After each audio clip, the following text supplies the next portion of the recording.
And we return with chapter 10? 10, 11, yeah. of my, maternal love. To bring us together.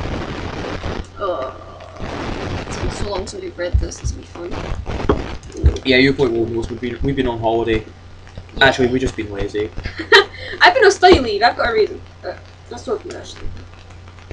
No, I didn't study at all. Okay. Right. Last time... we found Kagome was still alive! Which means nothing to me, but it might mean something to you. Well, it does, because remember, she was the one that went insane, killed her family, and then they killed her. Right, you broke her neck, so she's in a wheelchair or something now. Yeah. Okay, so we're under attack by Stephen Hawking. Now what?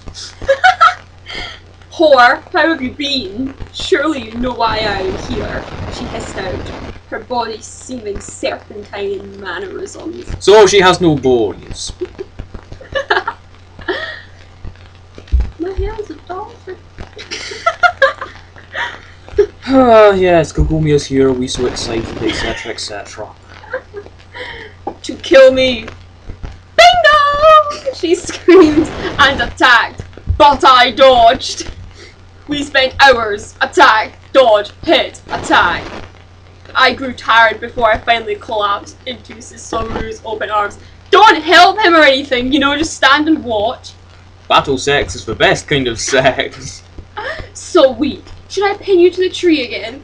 Then I will win, like always. She cackled and I stood, rising.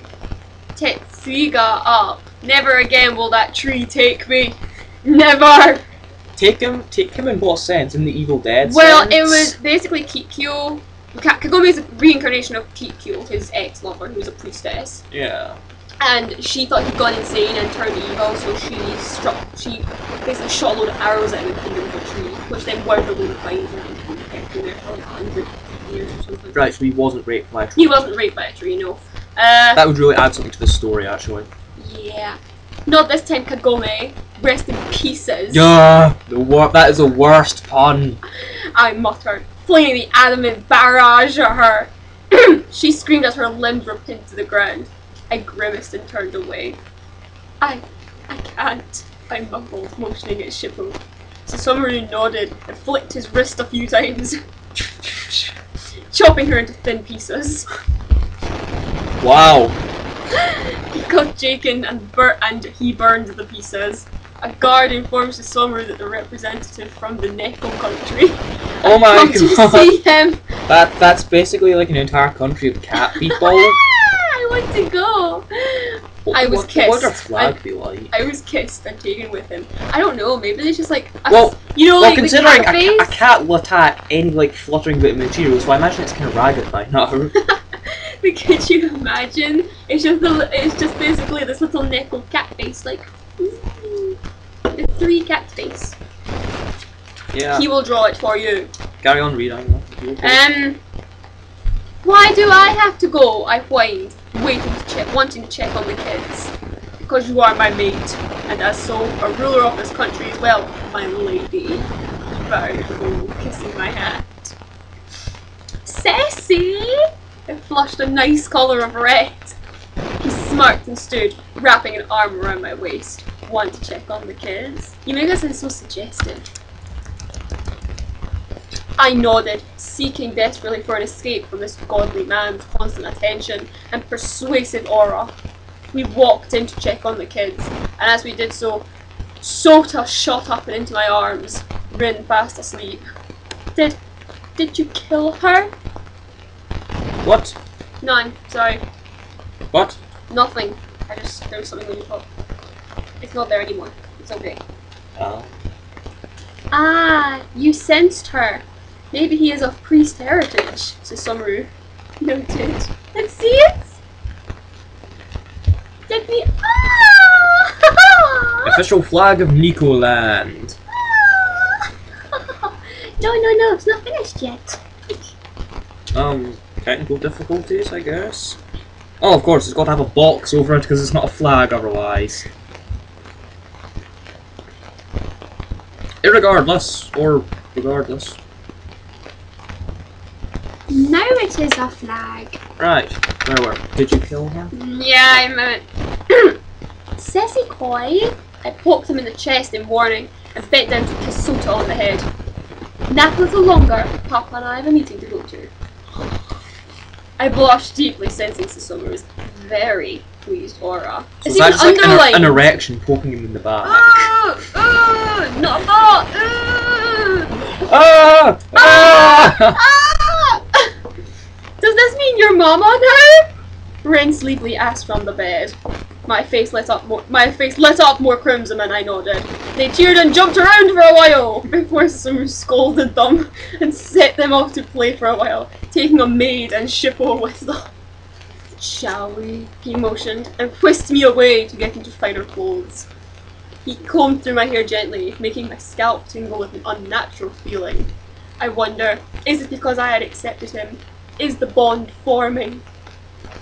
He began to undress me, and I pushed him away, more red staining my cheeks.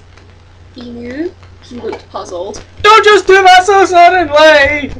A chuckle. Alright, do you wish to use the changing screen, Koi? I hesitantly answered, yes.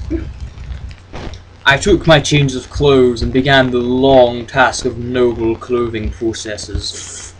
Mother had taught me when I was so young, so that maybe I would use it in the future. I think she knew about Father's plan for Susumaru and I. Good, so the entire family is a bunch of conspiring perverts. Incestuous perverts. Well, it's kind of implied by the perverts, but I continued on my changing journey, and when I was almost done, I felt a pair of hands begin to help me, and a mouth to my ear spoke. We are running out of time, Koi. I'll help you with the last layer, he murmured, sending chills down my spine. My eyes widened, and a slight gasp passed through my parted, cherry-hued lips.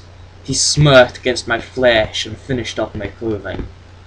Come, he called out, holding out his hand, which I took gladly. He wrapped his hand about my waist and pulled me close to him. I looked up curiously at him. You still smell too good to be safe. Until I claim you as mine, you are still attainable. I don't like this at all. I will not tolerate it.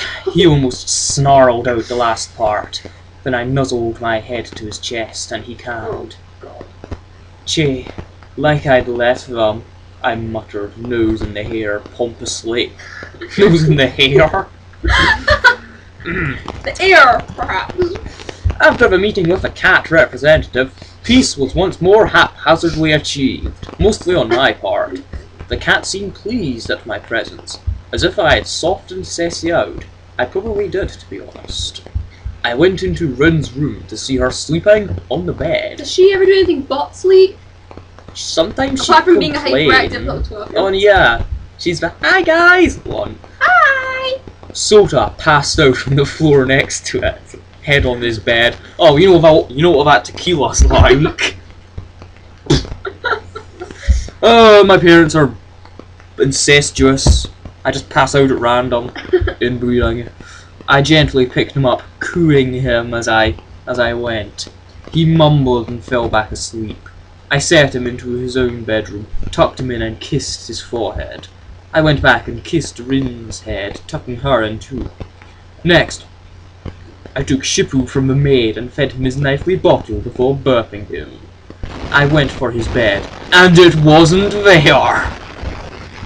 What? They've abducted his bed!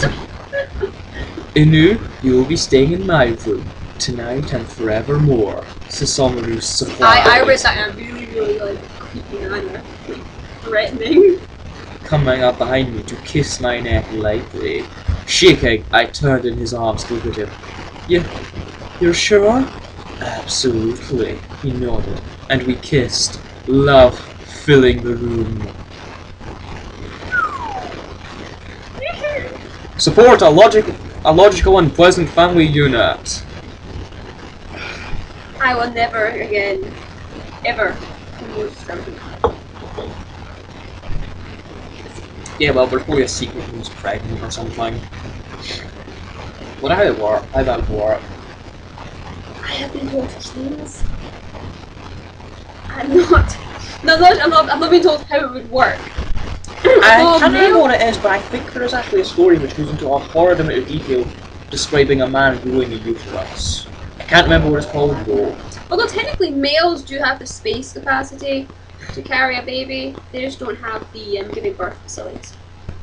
Which could be a problem. Which could be a slight problem. Well, You'd break your hips. Yeah, actually. I think we are almost on the last part. Is it? You've got one chapter left. Yeah. Bye. Yes. See you next time. Whoop, whoop. Oh bugger, I forgot to put it off. Anyway, see you next